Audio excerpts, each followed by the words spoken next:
Welcome back to Survivor Cook Islands Preview. I'm Suri Fields from Survivor Panama Exile Island. Remember the incredible Tribal Council cave during my season? Well, I can tell you that was an overwhelmingly creepy and very hot place. This time around, Survivor's pulling out all the stops with their biggest Tribal Council undertaking ever.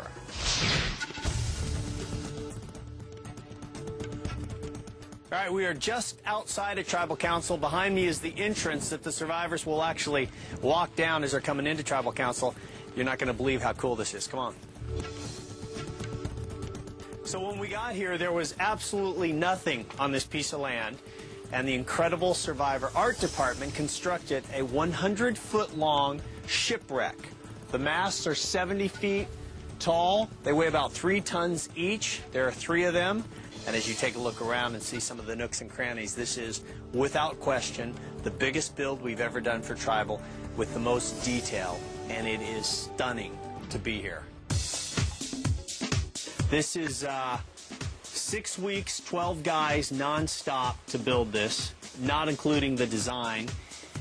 Any of the materials we had to get, which is a lot of timber, came from New Zealand because there's nothing on the island.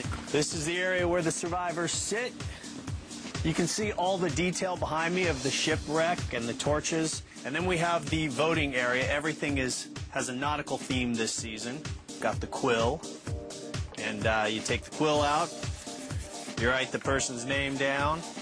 You fold it up. And the great thing is, whenever possible, we like to have the survivors in the same shot. So over the shoulder of the person voting somebody out is the person they're voting out. And you put it in a little pouch this season. Not a big container, but a nice little leather pouch. And you're done.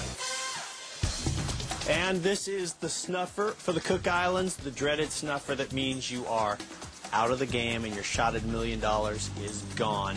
We have 20 people this season. Going to be a lot of snuffing going on.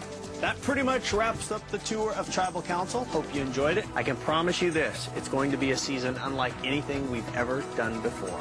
See you later. Thanks, Jeff.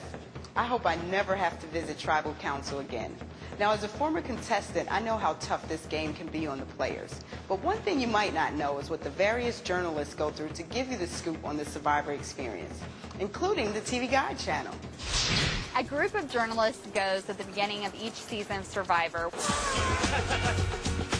It's a fantastic experience for the journalists because we get to see firsthand what the survivors go through. Survivor is all about the islands. The only way reporters and crews, as well as contestants, can get around is by boat.